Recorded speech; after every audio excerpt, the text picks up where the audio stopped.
नमस्कार दोस्तों, मैं हूं अतुल सिंह। स्वागत है आपका मार्केट बुलेटिन बाय इन्वेस्ट कर लो भाई में। पहले बात करते हैं मैक्रो एंड इकोनॉमी की। प्रधानमंत्री नरेंद्र मोदी ने लॉन्च किया है 1 ट्रिलियन आरडीआई फंड, जिसका फोकस रहेगा high risk high impact projects पर। इस फंड के जरिए कटिंग एज इनोवेशन और डीप टेक रिसर्च को बूस्ट किया जाएगा।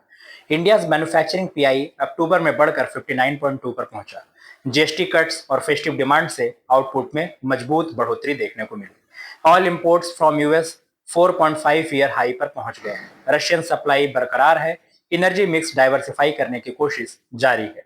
Centre must cushion all DAP losers losses. Fertiliser industry ने सरकार से कहा है स्टेबल लॉन्ग टर्म कॉन्ट्रैक्ट से फार्मर्स को स्टेबिलिटी मिलेगी। रबी सोइंग सीजन शुरू हो चुका है।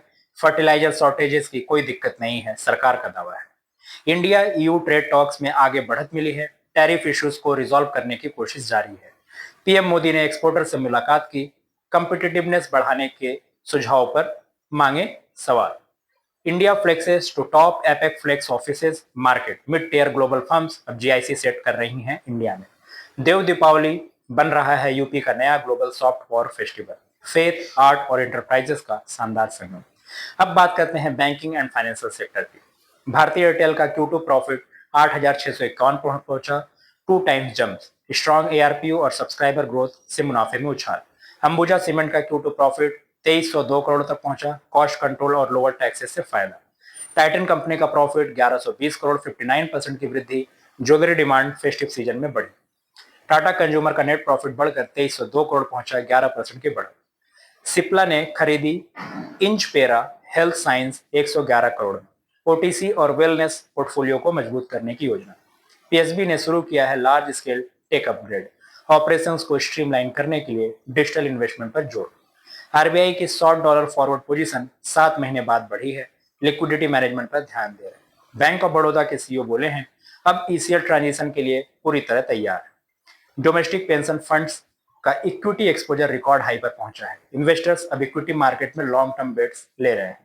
गोल्ड ईटीएफ के एसेट 1 ट्रिलियन क्रॉस कर चुके हैं। सेफ हेवन डिमांड बरकरार है। इंडसइंड होल्डिंग्स ने इन्वेस्को एएमसी डील पूरी की है, को स्पॉन्सर बने। फिनटेक धन ने लॉन्च किया है stock lending feature, retail participation को बढ़ावा देने के लिए। हेल्थ और मोटर इंश्योरेंस पॉलिसीज में जीएसटी एग्जेम्पशंस और फेस्टिव शेयर से सेल्स में उछाल देखने को मिली। अब बात करते हैं कॉर्पोरेट एंड सेक्टर अपडेट्स की। पाइन लैब्स का आईपीओ 3900 करोड़ का रहेगा। प्राइस बैंड 210 से 221 प्रति शेयर। ग्लोबल इन्वेस्टर्स की मजबूत रुचि। लेंसकार्ट आईपीओ दूसरे दिन 2 टाइम्स सब्सक्राइब हुआ। कंपनी 7,278 करोड़ के इशू से एआई एक्सपेंशन पर फोकस करेगी। सिप रॉकेट को सेबी ने मंजूरी दी है 2500 करोड़ की लिस्टिंग के लिए। ग्रो के एंकर इन्वेस्टर्स ने 2985 करोड़ जुटाए 102 इन्वेस्टर्स से, जिनमें सिंगापुर गवर्नमेंट और एडीआईए शामिल है। डीएलएफ को चाहिए एग्रेसिव लॉन्चेस FY26 में। स्ट्रॉन्ग कैश फ्लो लेकिन लैंड बैंक यूटिलाइजेशन क्रूशियल रहेगा। वेदांता के लिए Q3 अर्निंग्स आउटलुक पॉजिटिव है।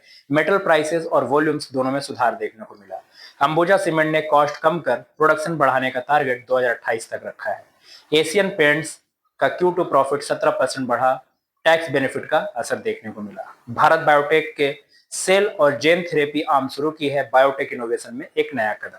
आईआईटी बॉम्बे और एल्केम साथ मिलकर बनाएंगे आर&डी सेंटर। फार्मा रिसर्च पर फोकस रहेगा।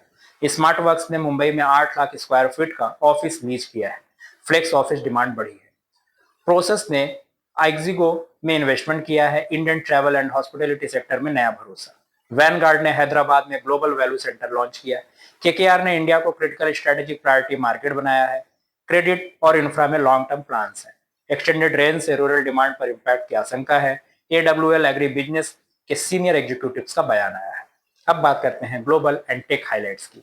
अमेजन और ओपन एआई का $38 बिलियन का क्लाउड डील। माइक्रोसॉफ्ट एज्योर के साथ एआई इंफ्रा में बढ़ती प्रतिस्पर्धा।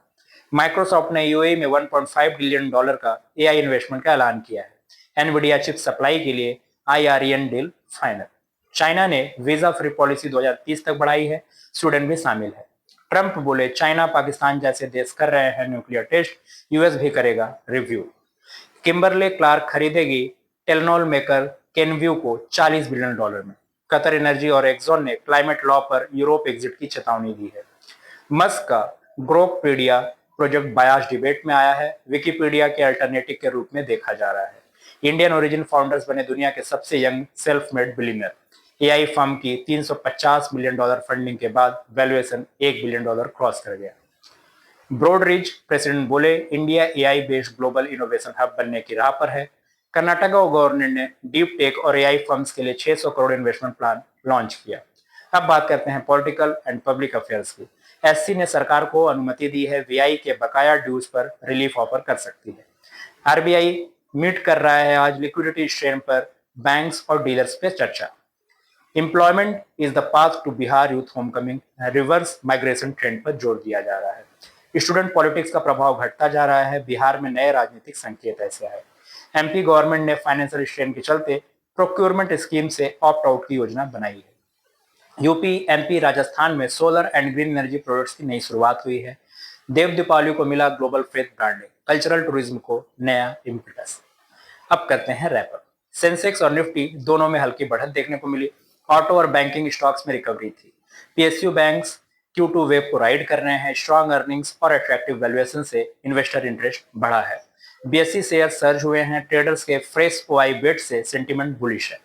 गोल्ड प्राइसेस स्टेबल रहे, लेकिन सेंट्रल बैंक्स की गोल्ड बाइंग Q3 में 10% बढ़ी है। डिपॉजिट रेट्स में धीरे धीरे बढ़ोतरी हो रही है, आरबीआई डेटा ने संकेत दिया है। ग्लोबल मार्केट्स में मिक्स ट्रेंड्स चल रहे हैं। यूएस मैन्युफैक्चरिंग डेटा वीक आया, लेकिन एशिया स्टेबल है। निफ्टी नेक्स्ट 50 डाइवर्सिफिकेशन अपॉर्चुनिटी पर फोकस है। मिड कैप इन्वेस्टर्स के लिए नया स्पेस खुला है। एफआईआई फ्लोज न्यूट्रल रहे, जबकि डोमेस्टिक म्यूचुअल फंड्स लगातार नेट बायर्स बने हुए हैं। तो दोस्तों, आज के मार्केट बुलेटिन में इतना ही। जहां एक ओर भारत का इनोवेशन और मैन्युफैक्चरिंग मोमेंटम बढ़ रहा है, वहीं ग्लोबल टेक डील्स और आईपीओ वेव से बाजार में नई ऊर्जा भी दिख रही है। बने रहिए इन्वेस्ट कर लो भाई के साथ, जहां हर खबर मिलती है सटीक, साफ और समझने लायक। Thank you.